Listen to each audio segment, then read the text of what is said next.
Hello friends, welcome to my channel. ఈరోజు recipe వచ్చేసి మిరపకాయ బజ్జీలు. కొంతమందికి బజ్జీలు చేసేటప్పుడు మెత్తగా వస్తాయి. అలా కాకుండా బజ్జీలు టేస్టీగా క్రిస్పీగా కావాలంటే మనం ఇంట్లోనే ఎలా చేయాలో చూసేద్దాం. ముందుగా బజ్జీ మిర్చీలను తీసుకొని వాటిని శుభ్రంగా కడిగి తీసుకోవాలి. తర్వాత వీటిని పొడుగుగా చీల్చి ఇందులోని గింజలను తీసేయాలి. మీకు స్పైసీగా కావాలంటే గింజలను అలాగే వదిలేయండి. గింజలను తీసేయడం వల్ల స్పైసీ కొద్దిగా తగ్గుతుంది. ఇలా అన్ని మిరపకాయలను కట్ చేసి గింజలను తీసేయండి.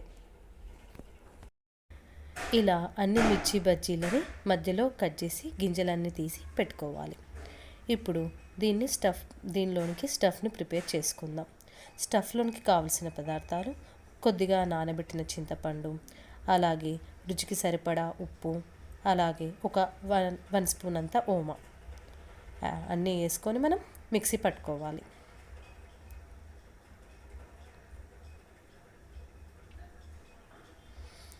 ఇవి గ్రైండ్ చేశాక మనం బజ్జీలోనికి తీసుకొని కొంచెం లైట్గా అప్లై చేసుకోవాలి. ఇట్లా అప్లై చేసుకోవడం వల్ల మిర్చి చాలా టేస్టీగా అనిపిస్తుంది.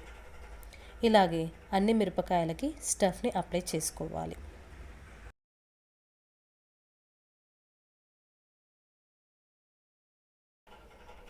ఇప్పుడు మనం పిండిని ప్రిపేర్ చేసుకుందాం. ఒక గిన్నెలోనికి 1 కప్పు శనగపిండిని, రుచికి సరిపడా ఉప్పును, అలాగే కొద్దిగా వంట సోడాను యాడ్ చేసుకోవాలి.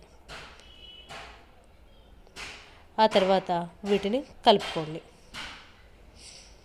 కలుపుకున్నాక ఇప్పుడు వాటర్ని యాడ్ చేస్తూ బాగా కలపండి.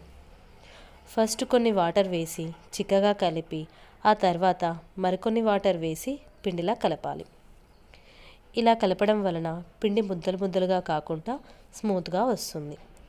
పిండిని ఇలా మరీ చిక్కగా మరీ పలుచగా కాకుండా చూడండి.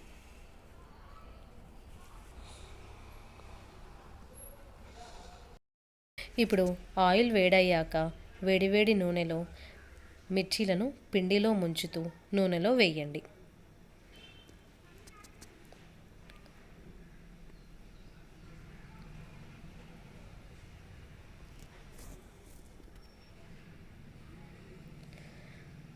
వీటిని మనం హై టు మీడియం ఫ్లేమ్ వచ్చే వరకు ఫ్రై చేసుకోవాలి. ఇలా గోల్డెన్ రంగు వచ్చే వరకు ఫ్రై చేసుకోవాలి.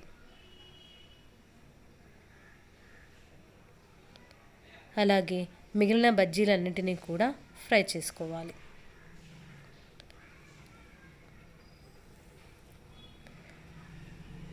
అంతే అండి, ఎంతో టేస్టీగా క్రిస్పీగా ఉండే మిర్చి బజ్జీలు రెడీ అయిపోయాయి.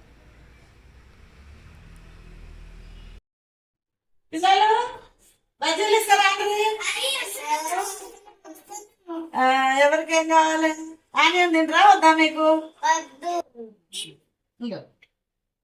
ఆనియన్ లేకుండా కావాలన్నా మీకు? గట్లా ఇది గట్రా చిన్నోడా ఇట్లా పట్టుకోనా? ప్లేట్ ఇస్తా పెద్ద బాబు. నీకేది కావాలా? అదేనా ఆనియన్ కావాలా? ప్లేట్ తెచ్చుకోపా అమ్మ కాడ. టేస్ట్ ఎలా ఉన్నాయో చెప్పండి. గట్నా ప్లేట్ తీసుకో. ఎట్లున్నాయి మిర్చి బజ్జీ? అవునా? టేస్ట్గా ఉన్నాయా? ఇది కట్టినాను ఇంట్లో పెట్టుకో. వేడిగా ఉన్నాయి కదా, కూర్చో. బాగుందా టేస్ట్? కాలుతున్నారా? కోసేపు ఆగు. చిన్నడా ఎట్లుందిరా?